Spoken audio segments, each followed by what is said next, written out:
I'm Sean Baugh, and the artistic director of the Turtle Creek Chorale here in Dallas, Texas.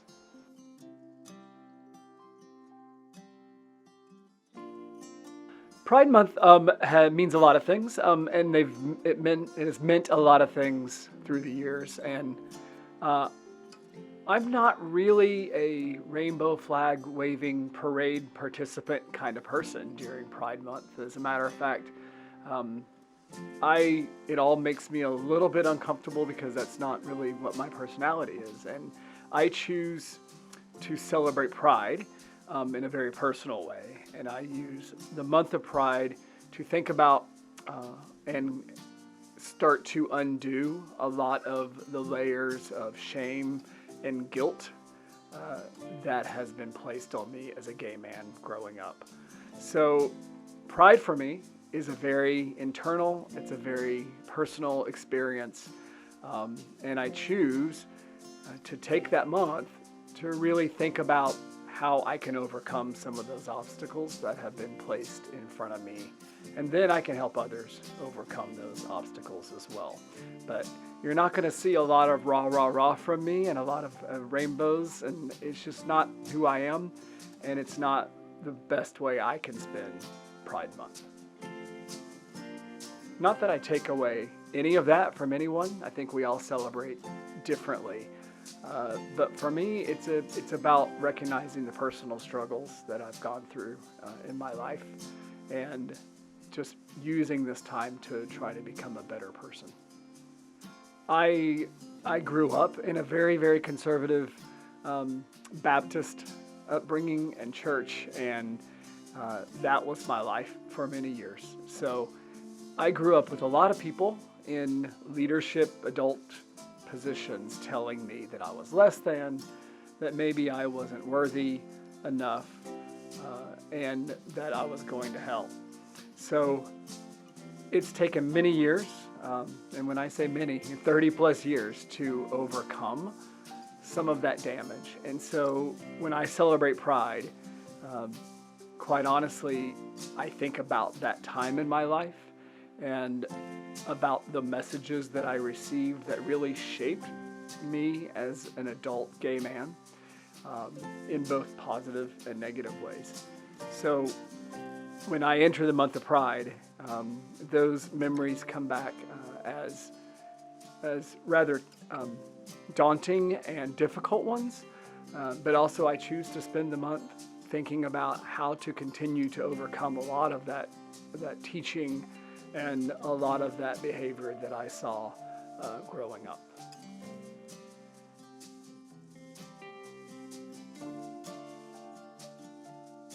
Well, I think the first message is come out on your own time.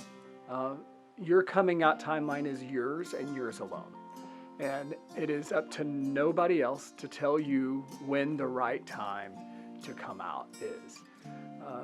I would suggest if you are in a place that you need to express who you are and you're not ready to do so in a public way, find an adult that you can trust, an adult that you value and you know can help guide you through the process, so you have people to talk to, people that have already gone through what you are going to go through.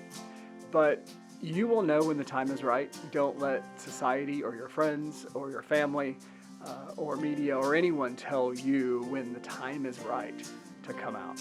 Learn to love yourself first. When you love yourself first, other people will be much more apt to love you back when the time is right to come out.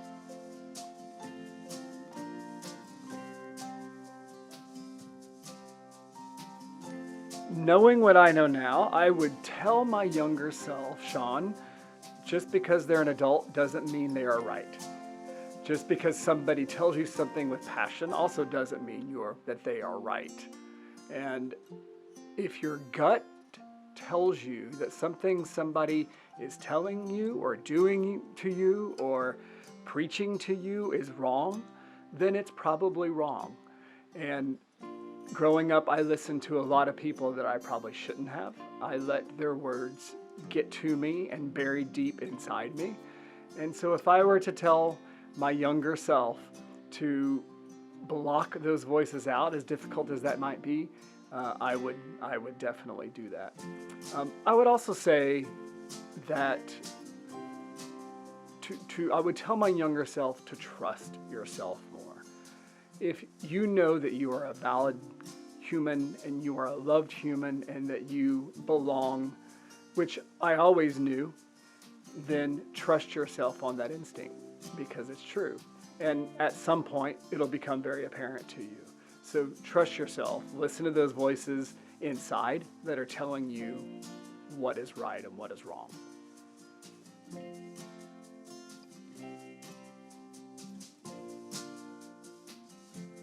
Honestly, I don't think there's a litmus test necessarily for allies of our community. I think if you can just, on a very basic level, listen to the needs of people close to you, you're an ally.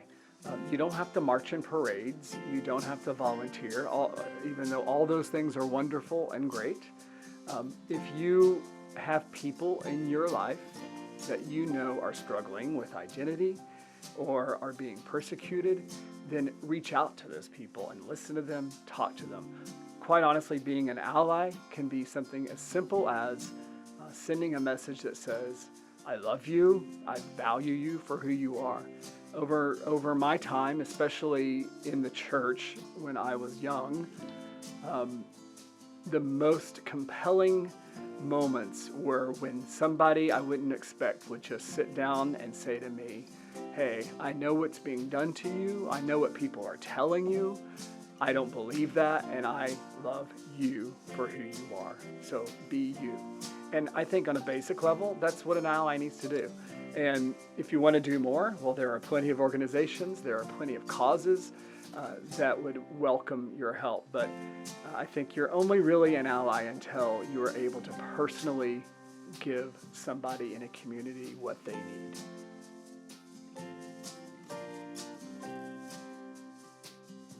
You know, I think it's interesting that we record this video on the 4th anniversary of the ruling for marriage equality. And I remember that day, and while others were out celebrating in the street, I was filled with an enormous amount of pressure and some of those feelings of shame started to creep back in on that day. When everybody was screaming and cheering and celebrating, I was remembering all those voices over the years that told me that I wasn't good enough and that I wasn't worthy of love. And quite honestly, those thoughts crept in and made me question whether or not I was even valid for marriage, as the Supreme Court was saying I was. And those feelings didn't last, but it's interesting to me how years and years of shame can stick with you and creep back in at the most inopportune moments. And so I cheered and waved my flags along with them that evening. But I remember all that doubt coming back. And I think that was a good thing. I think it made me stop and understand some of the damage that has been done to me in the name of church and in the name of religion and in the name of their God. And it allowed me to reflect on that day, and even today, 4 years later, allows me to reflect on the fact that it has taken me this long to come to understand that I truly am worthy of love and a relationship that may or may not end in marriage, that I am good enough and worthy enough. And I think that's worth celebrating in and of itself. I also find it interesting that this interview is coming at the very end of June, so the end of Pride Month. And for somebody that approaches Pride Month in I think a really unique and different way, I find myself at the end of this month more proud to be a gay man than I was when I started the month.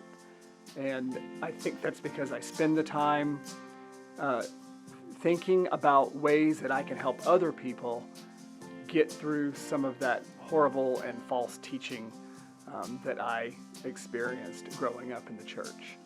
So I haven't attended a parade.